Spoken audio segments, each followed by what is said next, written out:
죄송합니다. 갑작스럽게 응급수술이 들어와서 환자분 수술을 다음 주로 연기해야 할 것 같습니다. 더 응급한 환자요? 우리 엄마도 심장 판막 수술인데! 승철의 목소리가 높아졌다. 피부 재생 시술입니다. 의사의 대답에 승철이 믿을 수 없다는 표정을 지었다. 어떻게 피부 시술이 심장 수술보다 급하다는 거야? 복도를 걸어가는 차미령을 본 승철의 분노가 폭발했다. 사연 시작하기 전 무료 버튼인 구독과 좋아요 부탁드립니다. 서울시립종합병원 11층 병동은 오후 3시가 되면 특별히 조용해집니다. 점심시간이 지나고 면회객들이 돌아간 뒤의 고요함이죠. 1102호 병실에 누워있는 오정순도 그 정적 속에서 창밖을 바라보고 있었습니다. 이 나이에 누구 귀찮게 하기도 싫은데 작은 한숨이 새어나왔습니다. 72살의 정순에게는 이번 심장 판막 수술이 결코 가벼운 일이 아니었거든요. 의사는 긴급 수술이라고 했지만 정순은 오히려 마음이 무거웠습니다. 혼자 살아온 지 벌써 25년, 이제 와서 아들에게 걱정을 끼치고 싶지 않았거든요. 정순의 가슴 속에는 낡은 심장 판막뿐만 아니라 오래된 상처도 자리하고 있었습니다. 25년 전 남편 박재훈이 세상을 떠난 바로 그 상처 말입니다. 서울시청 공무원이었던 박재훈은 어느 날 갑자기 비리 혐의를 받게 되었고 결국은 극단적인 선택을 하고 말았죠. 무고하다는 유서를 남기고서 말입니다. 그때 정수는 47살이었습니다. 갑작스럽게 과부가 되었고 20살 대학생이던 승철을 혼자 키워야 했죠. 주변 사람들의 시선도 따가웠습니다. 비리 공무원의 아내라는 꼬리표가 따라다녔거든요. 하지만 정수는 굽히지 않았습니다. 남편이 결백하다는 걸 믿었으니까요. 병실 문이 살짝 열리며 승철이 들어왔습니다. 47살의 아들은 오늘도 회사에서 일찍 나와 병원으로 달려왔습니다. 손에는 정순이 좋아하는 호두과자가 들려 있었죠. 엄마, 오늘 컨디션 어떠세요? 괜찮다, 괜찮아, 너 회사 일은 괜찮고? 승철은 침대 옆 의자에 앉으며 미소를 지었습니다. 하지만 그 미소 뒤에는 걱정이 가득했죠. 어머니의 얼굴이 어제보다 더 창백해 보였거든요. 수술을 앞둔 환자치고는 너무 야위어 보이기도 했고요. 내일 수술이시죠? 응, 내일 오전 9시래. 정수는 담담하게 대답했지만 사실 마음 한편으로는 두려웠습니다. 나이 들어 받는 수술이라는 게 쉬운 일은 아니잖아요. 더욱이 혼자 사는 몸이라 회복 과정도 걱정이었죠. 하지만 아들 앞에서는 늘 그래왔듯 웃음을 잃지 않았습니다. 승철은 어머니의 손을 잡았습니다. 그 손이 예전보다 많이 말랐다는 걸 느꼈죠. 아버지가 돌아가신 뒤로 어머니는 자신을 키우느라 얼마나 고생하셨을까. 승철은 그 생각을 하면 항상 마음이 아팠습니다. 엄마, 수술 잘 될 거예요. 의사 선생님도 성공률 높다고 하셨잖아요. 그러게, 요즘 의학 기술이 좋아져서 다행이야. 하지만 정순의 마음 깊은 곳에는 다른 걱정이 자리하고 있었습니다. 혹시 수술 중에 무슨 일이 생기면 어쩌나. 아직 아들에게 털어놓지 못한 이야기들이 너무 많은데. 특히 그 이야기. 25년 전 남편 박재훈이 떠난 그날의 진실에 대해서 말입니다. 정수는 침대 머리맡 서랍을 흘깃 쳐다보았습니다. 그 안에는 남편이 마지막으로 남긴 유서가 고이 접혀져 있었거든요. 나는 무고하다, 진실은 언젠가 밝혀질 것이다라고. 적힌 그 편지를 정수는 25년 동안 한 번도 남에게 보여준 적이 없었습니다. 승철에게조차 말입니다. 창밖으로는 봄 햇살이 따사롭게 내리쬐고 있었습니다. 벚꽃이 흩날리는 계절이었죠. 정수는 그 풍경을 보며 문득 남편을 떠올렸습니다. 박재훈도 벚꽃을 참 좋아했었는데 매년 봄이 되면 둘이서 여의도 공원에 가서 벚꽃 구경을 했었죠. 아버지도 벚꽃 좋아하셨죠? 승철이 어머니의 시선을 따라 창밖을 바라보며 말했습니다.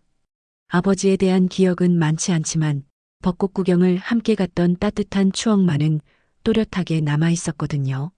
그러게 너희 아버지가 벚꽃을 얼마나 좋아했는지 몰라. 정순의 목소리에 그리움이 묻어났습니다. 25년이 지났지만 남편에 대한 사랑은 여전했거든요. 아니, 사랑보다는 미안함이 더 컸을지도 모르겠습니다. 남편의 결백을 증명해주지 못한 채 이렇게 세월이 흘러버렸으니까요. 병실 안에는 잠시 침묵이 흘렀습니다. 모자는 각자의 생각에 잠겨 있었죠. 승철은 어머니의 수술이 성공적으로 끝나기만을 바랐고, 정수는 혹시 모를 상황에 대비해 아들에게 해줘야 할 이야기들을 정리하고 있었습니다. 승철아. 네, 엄마. 혹시 말이야, 수술이 잘못되면. 엄마, 그런 말씀 마세요. 분명히 잘 될 거예요. 승철이 어머니의 말을 가로막았습니다. 불길한 얘기는 듣고 싶지 않았거든요. 하지만 정수는 말을 이어갔습니다. 아니야, 들어봐. 혹시 모를 일에 대비해서 너한테 해줄 얘기가 있어. 정수는 다시 서랍을 바라보았습니다. 그 안에 있는 편지, 그리고 그와 함께 보관해둔 몇 장의 서류들. 모두 남편의 억울함을 증명할 수 있는 소중한 자료들이었죠. 다음 날 아침 8시, 정수는 수술복으로 갈아입고 수술실로 이동할 준비를 마쳤습니다. 승철도 일찍 병원에 와서 어머니 곁을 지키고 있었죠. 간호사가 들어와 수술 전 마지막 체크를 하려는 순간이었습니다. 잠시만요. 간호사가 들고 온 차트를 보더니 고개를 갸웃거렸습니다. 뭔가 이상하다는 표정이었죠. 오정순 환자분이시죠? 네, 맞습니다. 죄송한데 잠시만 기다려주세요. 확인할 게 있어서요. 간호사가 서둘러 나가더니 잠시 후 의사와 함께 돌아왔습니다. 의사의 표정도 좀 난처해 보였어요. 오정순 환자분, 죄송합니다. 수술 일정에 변경이 생겼습니다. 네, 무슨 말씀이세요? 승철이 벌떡 일어났습니다. 뭔가 불길한 예감이 들었거든요. 갑작스럽게 응급수술이 들어와서요. 환자분 수술을 다음 주로 연기해야 할 것 같습니다. 다음 주요? 엄마는 긴급수술이라고 하셨잖아요. 승철의 목소리가 높아졌습니다. 하지만 의사는 미안하다는 표정만 지을 뿐이었죠. 정말 죄송합니다. 하지만 더 응급한 환자가 들어와서 어쩔 수 없이. 더 응급한 환자요? 우리 엄마도 심장판막 수술인데 뭐가 더 응급하다는 거예요? 정수는 아들의 팔을 잡으며 조용히 말했습니다. 승철아, 괜찮다. 의사 선생님도 어쩔 수 없는 상황이시겠지. 하지만 승철은 납득할 수 없었습니다. 어머니는 이미 수술복까지 갈아입고 준비를 마친 상태였거든요. 그럼 그 응급 환자는 뭔 수술을 받는 건가요? 의사가 잠시 망설이더니 대답했습니다. 피부 재생 시술입니다. 네, 피부 재생 시술이 심장 수술보다 응급하다는 말씀이세요? 승철이 믿을 수 없다는 표정으로 물었습니다. 의사는 더욱 당황스러워 보였어요. 그게 그 환자분이 특별한 케이스라서요. 병원 측에서 특별히 배려를 해달라고. 무슨 특별한 케이스요? 죄송하지만 환자 정보는 말씀드릴 수 없습니다. 다만 다음 주에는 반드시 수술 받으실 수 있도록 하겠습니다. 의사가 고개를 숙이며 나갔습니다. 승철은 분노로 주먹을 꽉 쥐었죠. 말도 안 돼. 어떻게 피부 시술이 심장 수술보다 급하다는 거야. 승철아, 큰 소리 내지 마라. 다른 환자들 놀란다. 정수는 아들을 달래며 다시 환자복으로 갈아입었습니다. 속으로는 실망스러웠지만 표정에는 내색하지 않았어요. 점심시간이 되자 승철은 분한 마음에 간호사실로 찾아갔습니다. 혹시 그 응급 환자가 누군지 알 수 있을까요? 죄송하지만 환자 정보는. 아니에요. 이름만이라도요. 우리 엄마가 얼마나 수술을 기다렸는데. 간호사가 주변을 살피더니 작은 소리로 말했습니다. 차미령 씨라고 하는데 정말 아무한테도 말씀하시면 안 돼요. 차미령? 승철은 그 이름을 처음 들었습니다. 하지만 뭔가 익숙한 느낌이 들었어요. 오후 3시경 정순이 복도를 천천히 걸어가고 있을 때였습니다. 맞은편에서 중년 여성 한 명이 걸어오고 있었어요. 깔끔한 정장 차림에 명품 가방을 든 모습이 꽤 인상적이었죠. 그 순간 정순의 발걸음이 멈췄습니다. 저 여자 어디서 봤더라. 불쾌한 기시감이 몰려왔습니다. 분명히 어디서 본 얼굴인데 정확히 기억이 나지 않았어요. 하지만 좋지 않은 기억과 연결된 얼굴이라는 건 확실했습니다. 차미령도 정순을 스쳐 지나가면서 잠깐 시선을 주었습니다. 하지만 별다른 반응은 보이지 않고 그냥 지나갔죠. 정수는 간호사실 앞에서 우연히 그 여성이 누구인지 알게 되었습니다. 아, 차미령 환자분이시군요. 특실 사용하시는 분이에요. 특실이요? 네, 국민건강보험 적용 안 되는 특별진료실이에요. 일반 환자분들과는 별도로 관리되죠. 정수는 고개를 끄덕였지만 마음속으로는 복잡했습니다. 그 여자 때문에 자신의 수술이 연기된 거라니. 저녁 무렵 승철이 다시 병문안을 왔습니다. 엄마, 오늘 컨디션은 어때요? 괜찮다. 너 일찍 들어가라. 내일도 회사 가야지. 엄마, 정말 화가 나요. 어떻게 피부 시술이 심장 수술보다 우선일 수 있어요? 정수는 아들의 손을 잡았습니다. 승철아, 세상에는 우리가 이해할 수 없는 일들이 많단다. 화내봤자 달라지는 건 없어. 하지만 정순의 마음도 편치 않았습니다. 특히 그 차미령이라는 여자를 봤을 때에 그 불쾌한 기시감이 계속 머릿속을 떠나지 않았거든요. 밤이 되자 정수는 잠이 오지 않았습니다. 수술 연기도 신경 쓰였지만 더 신경 쓰이는 건 그 여자의 얼굴이었어요. 분명히 어디서 본 얼굴인데. 정수는 침대에서 일어나 서랍을 열었습니다. 그 안에 보관해둔 남편의 유서와 함께 몇 장의 신문 스크랩이 있었어요. 25년 전 남편 사건을 다룬 기사들이었죠. 기사를 다시 읽어보던 정순의 눈이 커졌습니다. 담당 검사 이름이 적혀 있었거든요. 담당 검사 차미령. 정순의 손이 떨렸습니다. 그래서 그렇게 낯익은 얼굴이었구나. 25년 전 남편을 죽음으로 몰고 간 바로 그 검사였던 것입니다. 정수는 밤새 한잠도 이루지 못했습니다. 신문 스크랩 속 담당 검사 차미령이라는 글자가 계속 눈앞에 어른거렸거든요. 25년 만에 그 여자와 같은 병원에서 마주치게 될 줄이야. 새벽 5시 정수는 조용히 병실을 나섰습니다. 잠이 오지 않으니 병원 지하에 있는 작은 예배실에서 마음을 가다듬고 싶었어요. 엘리베이터를 타고 지하 1층으로 내려가니 조용한 복도가 나타났습니다. 예배실 문을 열고 들어가니 몇 개의 의자와 작은 십자가가 있는 소박한 공간이었습니다. 정수는 맨 앞자리에 앉아 기도를 시작했어요. 하나님, 재훈이가 억울하게 세상을 떠난 지 벌써 25년이 흘렀습니다. 그 여자를 다시 만나게 하신 이유가 뭘까요? 기도를 하면서도 마음은 복잡했습니다. 차미령을 보는 순간 25년 전의 기억이 생생하게 되살아났거든요. 남편이 마지막으로 남긴 말들, 그리고 무고하다고 외치던 그 절규가 말입니다. 혹시 기도 중이신가요? 뒤에서 조용한 목소리가 들렸습니다. 정순이 돌아보니 병원 경비원 복장을 한 60대 남성이 서 있었어요. 아, 네, 괜찮습니다. 저도 새벽마다 여기 와서 기도를 하거든요. 야간 근무라 시간이 애매해서요. 그 남성이 정순 뒤편에 앉았습니다. 잠시 침묵이 흐르다가 그가 다시 입을 열었어요. 혹시 오래전에 어디서 뵌 것 같은데요? 정순이 고개를 돌렸습니다.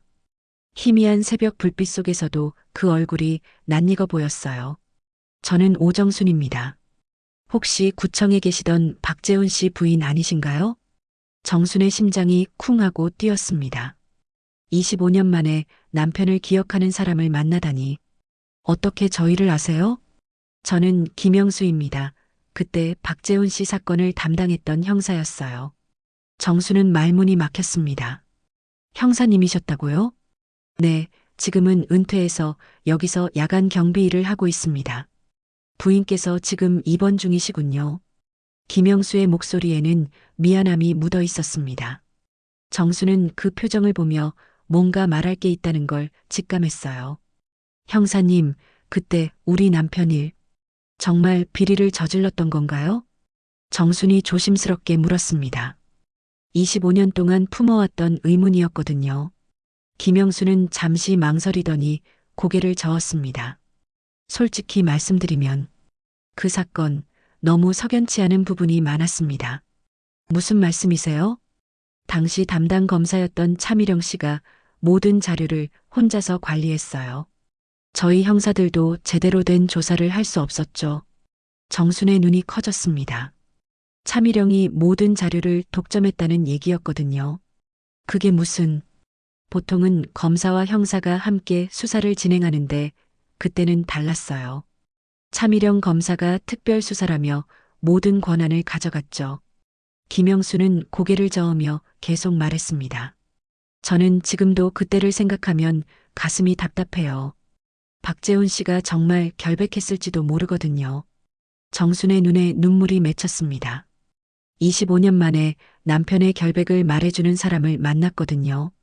형사님, 정말 그렇게 생각하세요? 네, 제가 형사 생활 30년 하면서 느낀 직감으로는 뭔가 조작된 것 같았어요. 김영수는 주변을 살피더니 더 작은 목소리로 말했습니다. 사실 그때 익명 제보가 몇 건 들어왔었거든요. 박재훈 씨가 무고하다는 제보였어요. 익명 제보요? 네, 하지만 차미령 검사가 그 제보들을 모두 무시해버렸어요.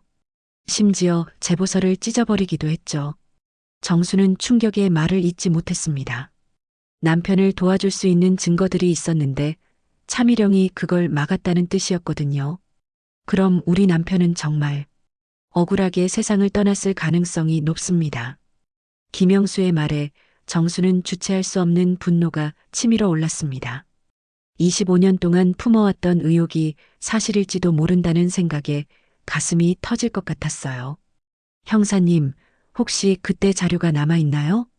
공식 자료는 모두 폐기되었겠지만 제가 개인적으로 보관한 몇 가지가 있어요. 정말요?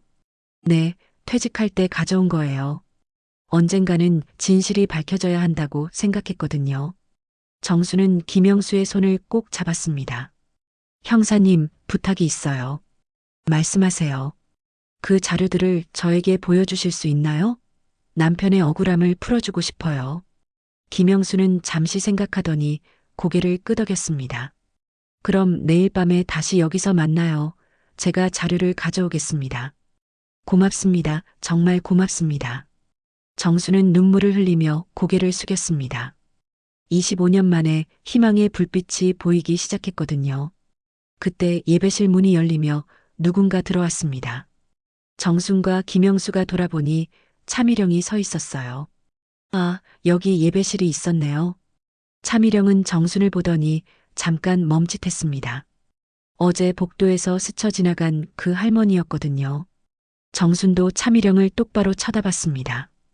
25년 전 남편을 죽음으로 몰고 간 바로 그 여자. 지금 눈앞에 서 있는 그 여자 말입니다. 조용한 예배실에 긴장감이 흘렀습니다. 과거와 현재가 만나는 순간이었죠. 예배실의 정적이 무겁게 흘렀습니다.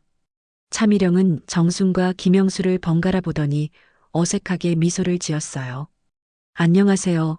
저도 기도를 좀 하려고요. 차미령이 뒤쪽 자리에 앉으려는 순간 김영수가 조용히 일어났습니다.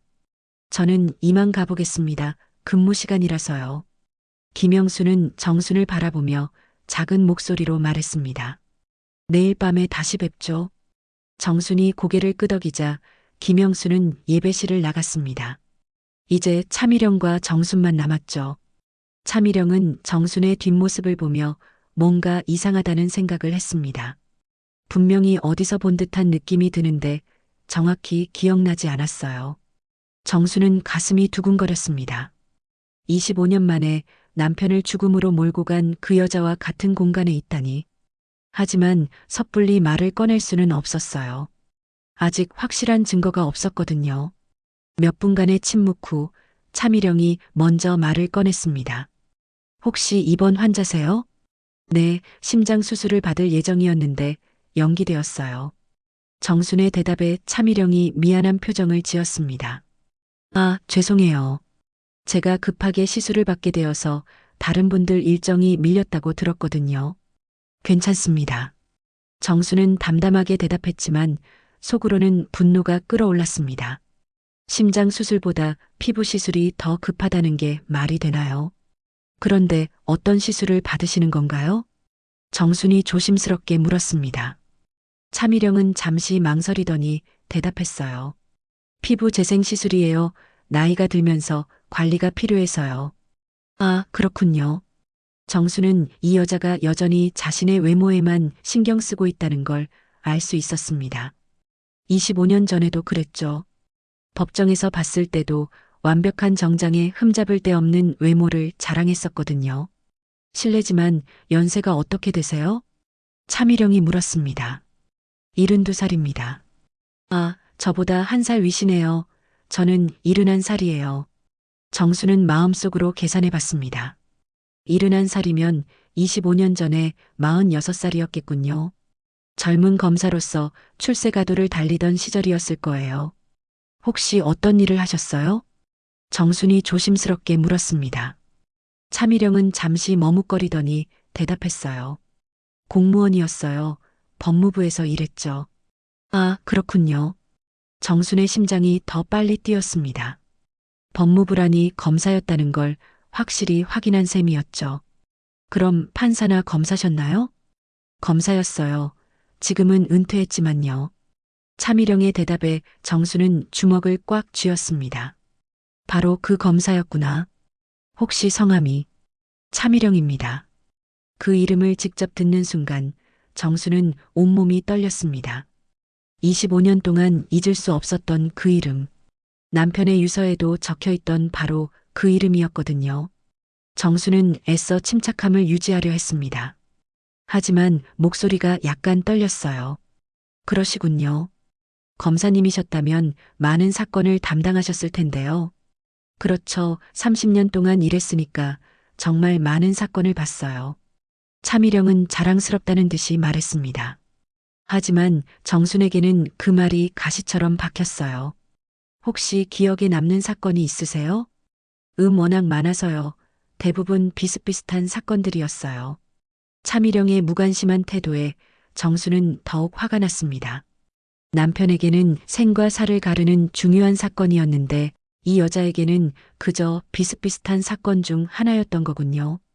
25년 전쯤에 공무원 비리 사건 같은 것도 담당하셨나요? 정순이 더 구체적으로 물었습니다. 차미령이 잠시 생각하는 표정을 지었어요. 공무원 비리 사건은 정말 많았죠. 특히 그 시기에는 더 그랬고요. 혹시 박재훈이라는 이름 기억하세요? 정순이 떨리는 목소리로 남편의 이름을 말했습니다. 차미령의 표정이 잠시 굳어졌어요. 박재훈 어디서 들어본 것 같은데. 서울시청에서 일했던 공무원이에요. 비리 혐의로 조사받다가. 정순이 말을 잇지 못하자 차미령이 기억을 더듬어 봤습니다. 아, 그 사람. 기억나네요. 자살한 사람 맞죠? 차미령이 태연하게 말하는 걸 보고 정수는 충격을 받았습니다. 남편의 죽음을 그렇게 담담하게 얘기하다니. 왜 그 사람을 아세요? 차미령이 의아한 표정으로 물었습니다. 정수는 목이 메어서 말이 나오지 않았어요.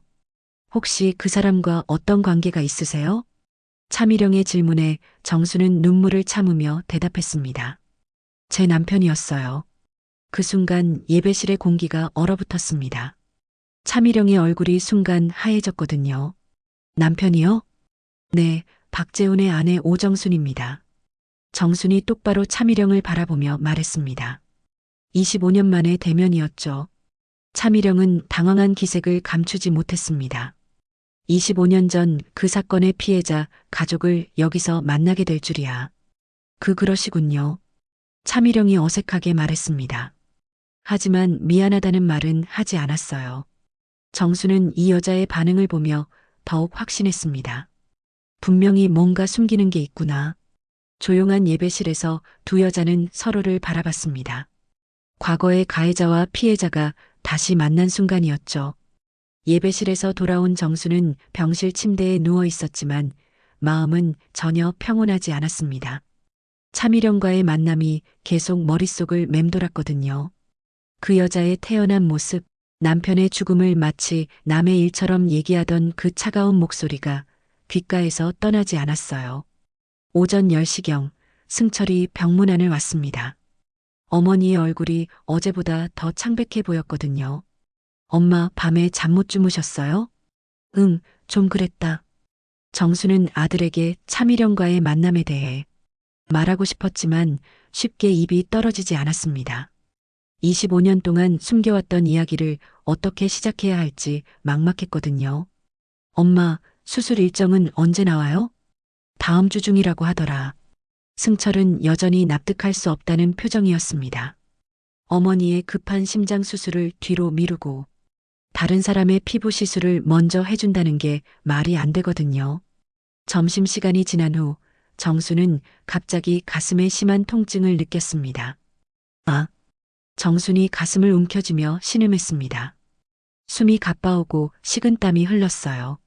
엄마, 엄마. 승철이 황급히 간호사를 불렀습니다. 간호사가 달려와 정순의 상태를 확인해 보니 심장 박동이 불규칙했어요. 의사 선생님 불러야겠어요. 응급실로 옮겨야 할 것 같습니다. 응급실이요? 갑자기 왜 그래요? 승철이 당황하며 물었습니다. 간호사는 정순의 맥박을 재면서 대답했어요. 심장 박동이 너무 불안정해요. 빨리 조치를 취해야 합니다. 곧 의료진이 달려왔고 정수는 응급실로 옮겨졌습니다. 각종 검사를 받은 결과 심장 상태가 급격히 악화되었다는 진단이 나왔어요. 상태가 생각보다 심각합니다. 중환자실로 옮겨서 집중 관리를 해야겠어요. 의사의 말에 승철은 머리가 하얘졌습니다. 엄마가 위험한 건가요? 지금 당장 생명에 지장은 없지만 빨리 수술을 받지 않으면 언제든 위험한 상황이 올 수 있습니다. 그럼 수술을 당장 해주세요. 승철이 간절하게 말했습니다. 하지만 의사는 고개를 저었어요. 수술실이 모두 사용 중입니다. 최소 이틀은 기다려야 할 것 같아요. 이틀이요? 엄마 상태가 이런데 이틀을 더 기다리라고요? 승철의 목소리가 높아졌습니다. 의사는 미안하다는 표정을 지을 뿐이었죠. 정말 죄송하지만 다른 응급수술들이 먼저 잡혀 있어서. 다른 응급수술이요? 혹시 그것도 피부 시술 같은 건가요? 승철이 비꼬듯 말했습니다. 간호사가 당황하며 대답했어요. 그건 아니고 다른 환자분들의 심장 수술이 있어서요. 그때 중환자실로 옮겨지는 정순을 보기 위해 복도에 나와 있던 승철은 차미령을 목격했습니다. 그 여자가 특실에서 나와 복도를 유유히 걸어가고 있었거든요. 저 여자가 차미령인가? 승철이 간호사에게 물었습니다. 간호사는 고개를 끄덕였어요. 네, 맞습니다. 우리 엄마는 중환자실에 있는데 저 여자는 멀쩡히 돌아다니네요. 승철의 분노가 폭발 직전까지 올라왔습니다. 차미령을 향해 다가가려던 순간 간호사가 말렸어요. 환자 가족분, 진정하세요. 그러시면 안 됩니다. 안 되기는 뭐가 안 돼요. 우리 엄마가 죽을 수도 있는데. 승철의 외침에 복도에 있던 사람들이 모두 쳐다봤습니다. 차미령도 뒤를 돌아봤죠. 차미령은 승철을 보며 뭔가 낯익다는 생각을 했습니다. 어제 예배실에서 만난 그 할머니와 닮은 구석이 있었거든요. 혹시 오정순 환자분 아들분이세요? 차미령이 다가와서 물었습니다. 승철은 그 여자를 노려봤어요. 네, 맞습니다. 당신이 차미령이죠? 네, 그런데 우리 엄마 수술 밀어내고 당신이 시술 받았다면서요? 승철의 적대적인 태도에 차미령은 당황했습니다. 그게 저도 급한 상황이어서. 급한 상황이요? 피부 시술이 심장 수술보다 급하다는 말씀이세요? 그런 뜻이 아니라. 차미령이 변명하려는 순간 승철이 말을 가로막았습니다. 당신 때문에 우리 엄마가 이렇게 된 거예요. 제가 언제 수술을 미뤄서 상태가 악화된 거잖아요. 승철의 목소리가 복도 전체에 울려 퍼졌습니다. 다른 환자들과 보호자들이 모두 이쪽을 쳐다봤어요. 차미령은 사람들의 시선이 부담스러워 작은 목소리로 말했습니다. 조용히 얘기하시죠. 조용히요? 우리 엄마가 중환자실에 있는데 조용히 하라고요? 승철은 분노를 참을 수 없었습니다. 어머니가 고생하고 있는데 그 원인 제공자가 태연하게 돌아다니고 있다니. 그때 중환자실에서 간호사가 나왔습니다. 환자 가족분, 빨리 오세요. 환자분이 의식을 잃으셨어요. 승철은 차미령을 째려보며 말했습니다. 이 일 이대로 끝나지 않을 거예요. 그리고는 중환자실로 뛰어들어갔습니다. 차미령은 그 자리에 서서 복잡한 기분을 느꼈어요. 중환자실 안에서 정수는 의식을 잃고 있었습니다. 각종 기계들이 그녀의 생명을 지탱하고 있었죠. 승철은 어머니의 손을 잡으며 눈물을 흘렸습니다. 엄마 깨어나세요. 엄마한테 할 말이 있어요. 하지만 정수는 깊은 의식불명 상태였습니다. 의사는 언제 깨어날지 모른다고 했어요. 정순의 의식 속에서는 25년 전의 기억이 생생하게 되살아나고 있었습니다. 남편 박재훈이 마지막으로 한 말이 계속 들려왔거든요. 정순아, 진실은 언젠가 밝혀진다. 반드시 밝혀질 거야. 정수는 의식 속에서 남편에게 대답했습니다. 여보, 이제 그 진실을 밝힐 수 있을 것 같아요. 그 여자를 만났어요. 차미령을 만났다고요. 정순이 중환자실에 입원한 지 이틀째 밤이었습니다. 승철은 병원에서 밤을 새우며 어머니를 지키고 있었어요. 의사는 언제 깨어날지 모른다고 했지만 승철은 포기할 수 없었습니다.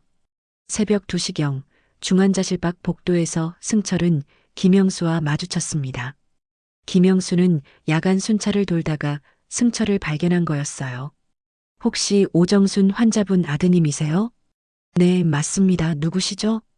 저는 김영수입니다. 어머님과 지하 예배실에서 만난 적이 있어요. 승철은 김영수를 자세히 봤습니다.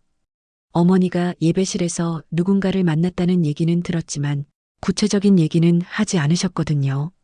아, 그러시군요. 그런데 이 시간에 웬일이세요? 야간 경비 일을 하고 있어서요. 어머님 상태가 어떠세요? 의식을 못 찾고 계세요. 의사 선생님도 언제 깨어날지 모른다고. 승철의 목소리에 절망이 묻어 있었습니다. 김영수는 안타까운 표정을 지었어요. 사실 어머님께 드릴 말씀이 있었는데. 무슨 말씀이세요? 김영수는 주변을 살피더니 작은 목소리로 말했습니다. 아드님도 아버님 일에 대해 알고 계시죠? 아버지 일이요? 승철은 갑작스런 질문에 당황했습니다. 아버지에 대한 이야기는 어머니가 거의 하지 않으셨거든요. 박재훈 씨가 아버님이시죠? 25년 전에 돌아가신. 네, 맞습니다. 그런데 왜 그걸? 저는 그때 그 사건을 담당했던 형사였습니다. 승철의 눈이 커졌습니다. 아버지 사건을 직접 조사했던 형사를 만나다니. 형사님이셨다고요? 네, 그리고 어머님께 말씀드리려던 게 있어요. 그때 사건에 대한 자료들을 제가 갖고 있거든요. 김영수는 가방에서 낡은 파일을 꺼냈습니다. 25년 된 서류들이 가득 들어 있었어요. 이게 뭔가요? 아버님 사건 당시 제가 개인적으로 보관한 자료들입니다. 승철은 떨리는 손으로 파일을 받았습니다. 아버지에 대한 구체적인 자료를 보는 건 처음이었거든요. 여기 보세요. 당시 익명 제보서들이에요. 김영수가 몇 장의 종이를 꺼내 보여줬습니다. 그런데 그 종이들은 모두 찢어진 상태였어요. 왜 찢어져 있나요? 담당 검사였던 차미령 씨가 찢어버렸어요. 아버님이 무고하다는 제보들이었는데 말이죠. 승철은 충격을 받았습니다. 아버지를 도와줄 수 있는 증거들이 있었는데 차미령이 그걸 없애버렸다는 뜻이었거든요. 그럼 우리 아버지는 결백했을 가능성이 높습니다. 저도 그때부터 계속 의심하고 있었어요. 김영수는 계속해서 자료들을 보여줬습니다. 그 중에는 차미령이 단독으로 수사를 진행했다는 기록도 있었어요. 보통은 검사와 형사가 함께 수사를 하는데 이 사건만은 달랐어요. 차미령 검사가 모든 걸 혼자 처리했죠. 왜 그랬을까요? 뭔가 숨기고 싶은 게 있었던 것 같아요. 승철은 자료를 보며 분노가 치밀어 올랐습니다. 아버지가 억울하게 세상을 떠났을지도 모른다는 생각에 가슴이 터질 것 같았어요. 이 자료들로 뭔가 할 수 있을까요? 혼자서는 어렵겠지만 어머님과 함께라면 가능할지도 모르겠어요. 그때 중환자실에서 간호사가 나왔습니다. 환자 가족분, 환자분이 의식을 되찾으셨어요. 승철은 급히 중환자실로 뛰어들어갔습니다. 정수는 눈을 뜨고 있었지만 아직 초점이 흐렸어요. 엄마, 엄마. 승철아, 엄마가 꿈을 꿨구나. 정순의 목소리는 가늘었지만 의식은 또렷했습니다. 무슨 꿈을 꾸셨어요? 너희 아버지를 만났어. 진실을 밝히라고 하더라. 승철은 어머니의 손을 꼭 잡았습니다. 엄마, 밖에 김영수라는 분이 기다리고 계세요. 아버지 사건을 담당했던 형사님이래요. 정순의 눈에 희미한 빛이 돌았습니다. 그분이 여기 계시다고? 네, 아버지 사건 자료도 갖고 계셔요. 정수는 힘겹게 몸을 일으켰습니다. 그분을 만나야겠어. 엄마, 아직 몸이 안 좋으신데. 괜찮다. 25년을 기다린 일인데 하루라도 더 늦출 수 없어.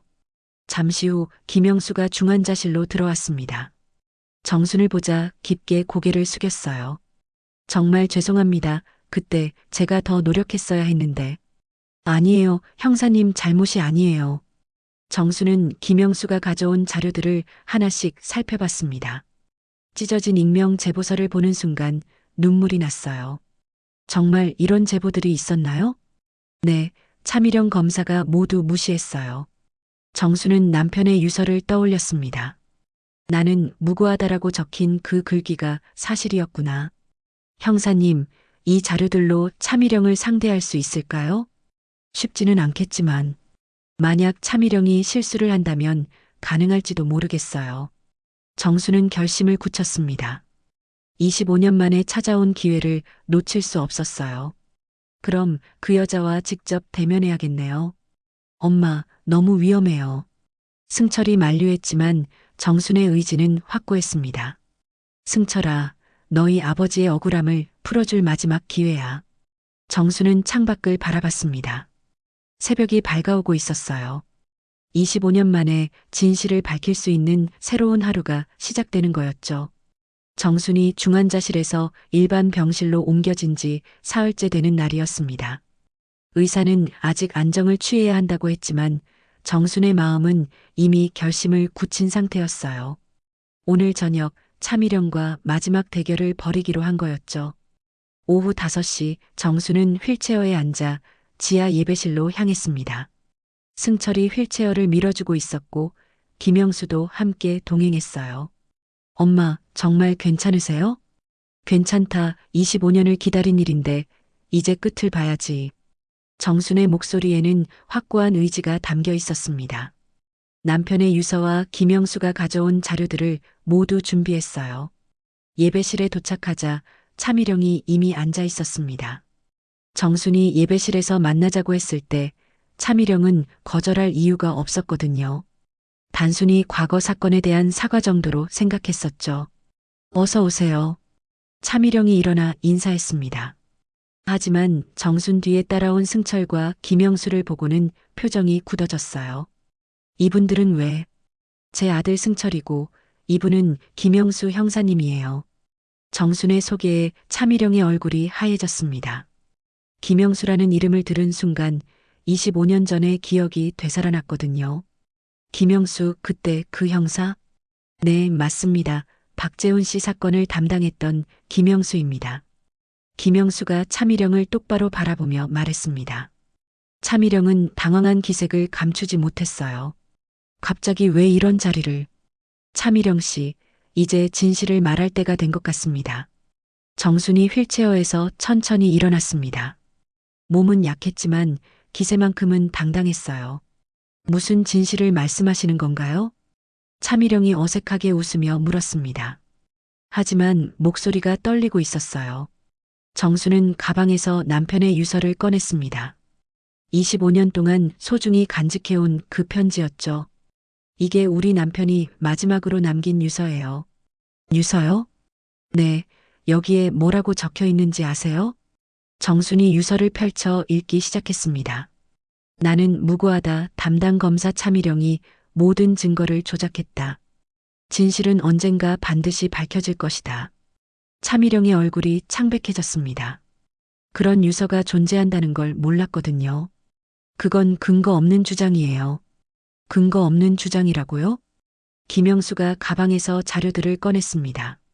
찢어진 익명 제보서들과 당시 수사 기록들이었어요. 그럼 이것도 근거 없는 건가요?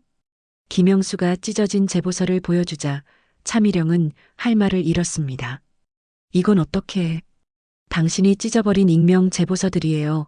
박재훈 씨가 무고하다는 증언들이었죠. 차미령은 뒤로 물러서며 고개를 저었습니다. 아니에요. 그런 일은 없었어요. 없었다고요? 정순이 휠체어에서 완전히 일어섰습니다. 몸이 휘청거렸지만 승철이 받쳐줬어요. 그럼 왜 단독 수사를 진행했죠? 왜 다른 형사들의 참여를 막았나요? 김영수의 추궁에 차미령은 변명을 늘어놓았습니다. 그건 특별한 사건이어서. 특별한 사건이요? 무엇이 특별했죠? 정순이 한 발짝 더 다가갔습니다. 차미령은 벽에 등을 댄 채 도망갈 곳이 없었어요. 말씀하세요. 우리 남편을 왜 죽음으로 몰고 갔나요? 정순의 외침이 예배실에 울려 퍼졌습니다. 차미령은 더 이상 버틸 수 없었어요. 그때는 젊었어요. 승진을 위해서요? 큰 사건을 성공적으로 처리하면 승진할 수 있다고 했어요. 그래서 차미령의 고백에 정수는 온몸이 떨렸습니다. 남편이 한 여자의 출세욕 때문에 죽었다는 뜻이었거든요. 그래서 무고한 사람을 범인으로 만들었다는 거군요. 저도 어쩔 수 없었어요. 차미령이 울먹이며 말했습니다. 하지만 정순에게는 전혀 동정이 가지 않았어요. 어쩔 수 없었다고요? 한 사람의 인생을 망가뜨리면서 당신 남편 하나쯤 그렇게까지 될 줄 몰랐어요. 순간 예배실이 조용해졌습니다. 차미령이 한 말이 너무나 충격적이었거든요. 당신 남편 하나쯤이라고 했나요? 정순의 목소리가 얼음처럼 차가워졌습니다. 아니에요. 그런 뜻이 아니라고요? 방금 분명히 그렇게 말했잖아요. 승철이 분노로 주먹을 꽉 쥐었습니다. 하지만 그때 예배실 뒤편에서 작은 소리가 들렸어요. 삑. 모두가 뒤를 돌아보니 간호사 한 명이 서 있었습니다. 그리고 그녀의 손에는 핸드폰이 들려 있었어요. 죄송해요. 우연히 지나가다가 들었는데 이미 다 녹음되었어요. 간호사가 핸드폰 녹음 버튼을 보여주며 말했습니다. 차미령의 얼굴이 완전히 하얘졌어요. 녹음이요? 네, 처음부터 끝까지 다 녹음되었습니다. 특히 당신 남편 하나쯤이라고 하신 부분까지요. 차미령은 그 자리에 주저앉았습니다. 25년 동안 숨겨왔던 진실이 모두 드러난 순간이었죠. 정수는 차미령을 내려다보며 말했습니다. 이제 우리 남편의 억울함이 풀릴 수 있겠네요. 눈물이 흘러내렸지만 그 눈물은 슬픔이 아니라 안도감이었습니다. 25년 만에 진실을 밝혀낸 거였거든요. 차미령의 자백이 녹음된 지 일주일 후 사건은 걷잡을 수 없이 커졌습니다. 간호사가 제보한 녹음 파일이 언론에 공개되면서 전국적인 이슈가 되었거든요. 전직 검사 차미령, 25년 전 무고한 공무원 죽음으로 몰아, 출세욕 때문에 증거 조작. 아침 뉴스의 헤드라인이었습니다. 정수는 병실에서 그 뉴스를 보며 복잡한 감정을 느꼈어요. 남편의 억울함이 세상에 알려진 것은 다행이었지만 왠지 모르게 마음이 무거웠습니다. 엄마, 아버지가 결백하다는 게 증명됐어요. 승철이 신문을 들고 와서 보여줬습니다. 일면에 박재훈의 사진과 함께 무고한 공무원의 억울한 죽음이라는 제목이 크게 실려 있었어요. 그러게 25년이 지나서야 말이다. 정순의 목소리에는 안도감과 함께 아쉬움이 묻어 있었습니다. 남편이 살아있을 때 이런 일이 일어났다면 얼마나 좋았을까 하는 생각이 들었거든요. 며칠 후 검찰에서 박재훈 사건 재조사에 착수한다는 발표가 나왔습니다. 차미령은 증거인멸과 직권남용 혐의로 조사를 받게 되었고 병원에서도 특혜 제공 의혹으로 내부 감사가 시작되었어요. 오정순 환자분 수술 일정이 나왔습니다. 의사가 병실로 찾아와 말했습니다. 이번에는 아무런 방해 없이 수술을 받을 수 있게 되었거든요. 언제 하나요? 내일 오전 9시입니다. 이번엔 차질 없이 진행될 거예요. 의사의 말에 정수는 고개를 끄덕였습니다. 이제 마음의 짐을 덜었으니 수술도 잘 될 것 같았어요. 수술 전날 밤 정수는 김영수를 만났습니다. 그는 더 이상 야간 경비원이 아니었어요. 언론의 주목을 받으면서 정의로운 형사로 재평가받게 되었거든요. 형사님, 정말 고마워요. 형사님 덕분에 남편의 억울함을 풀 수 있었어요. 저야말로 죄송합니다. 그때 더 용기를 냈어야 했는데. 김영수는 여전히 미안해하고 있었습니다. 하지만 정수는 고개를 저었어요. 아니에요. 지금이라도 도와주셔서 감사해요. 앞으로 박재훈 씨 명예회복을 위해 계속 노력하겠습니다. 김영수의 약속에 정수는 따뜻한 미소를 지었습니다. 수술 당일 아침, 정수는 평온한 마음으로 수술실에 들어갔습니다. 이번엔 아무런 방해가 없었어요. 승철은 수술실 밖에서 초조하게 기다렸습니다. 수술은 예상보다 순조롭게 진행되었습니다. 의사는 수술이 성공적이었다고 발표했어요. 환자분 상태가 매우 양호합니다. 회복도 빠를 것 같아요. 승철은 안도의 한숨을 쉬었습니다. 어머니가 건강을 되찾으신 것만으로도 충분히 감사했거든요. 며칠 후 정수는 회복실에서 창밖을 바라보고 있었습니다. 봄 햇살이 따사롭게 내리쬐고 있었어요. 벚꽃은 이미 져버렸지만 새로운 녹음이 푸르게 우거져 있었습니다. 엄마, 기분이 어때요? 승철이 물었습니다. 어머니의 얼굴에 생기가 돌아온 걸 볼 수 있었어요. 마음이 편해졌다. 너희 아버지한테 떳떳해진 것 같아서. 정수는 가슴에 손을 얹었습니다. 새로 단 심장 판막이 힘차게 뛰고 있었어요. 아버지도 기뻐하실 거예요. 그러게 이제 진짜로 가슴 펴고 살 수 있겠다. 그때 병실 문이 열리며 간호사가 들어왔습니다. 그날 예배실에서 녹음을 해준 바로 그 간호사였어요. 안녕하세요. 컨디션이 어떠세요? 덕분에 잘 지내고 있어요. 그때 정말 고마웠어요. 정순이 고개를 숙여 인사했습니다. 간호사는 미소를 지으며 대답했어요. 당연한 일을 했을 뿐이에요. 정의가 바로 서는 걸 보니까 저도 기분이 좋아요. 며칠 후 정수는 퇴원을 앞두고 있었습니다. 수술도 성공적이었고 회복도 빨랐거든요. 무엇보다 마음의 짐을 덜어낸 것이 몸의 회복에도 도움이 되었어요. 퇴원 당일 정수는 병원 지하 예배실을 마지막으로 찾았습니다. 모든 일이 시작된 그곳에서 감사 기도를 드리고 싶었거든요. 하나님, 남편의 억울함을 풀어주셔서 감사합니다. 이제 정말로 마음 편히 살 수 있을 것 같아요. 기도를 마치고 나오는데 복도에서 승철이 기다리고 있었습니다. 엄마, 집에 갈 준비 됐어요? 응, 이제 집에 가자. 정순과 승철은 병원을 나섰습니다. 바깥은 화창한 봄날이었어요. 정수는 깊게 숨을 들이마셨습니다. 공기가 이렇게 맑고 상쾌할 수가 없었어요. 승철아, 내년 봄에 아버지 산소에 가서 소식을 전해드리자. 그래요, 엄마 아버지도 많이 기뻐하실 거예요. 정수는 하늘을 올려다봤습니다. 구름 사이로 따뜻한 햇살이 내려오고 있었어요. 마치 남편 박재훈이 웃고 있는 것 같았습니다. 재훈아, 이제 정말 마음 편히 쉬어도 돼. 당신 결백이 세상에 알려졌어. 정순의 눈에 눈물이 맺혔지만 그건 슬픔의 눈물이 아니었습니다. 25년 만에 찾은 평화의 눈물이었죠. 병원을 떠나는 정순의 걸음은 가벼웠습니다. 새로운 심장과 함께 새로운 인생이 시작되는 거였거든요. 그리고 그 새로운 인생에는 더 이상 억울함과 분노가 자리하지 않을 것이었습니다. 햇살 가득한 길을 걸으며 정수는 진정한 봄을 맞이했습니다. 더 많은 이야기로 다시 찾아올게요. 여러분의 하루가 따뜻한 위로로 가득하길 바랍니다. 구독과 좋아요는 큰 힘이 됩니다.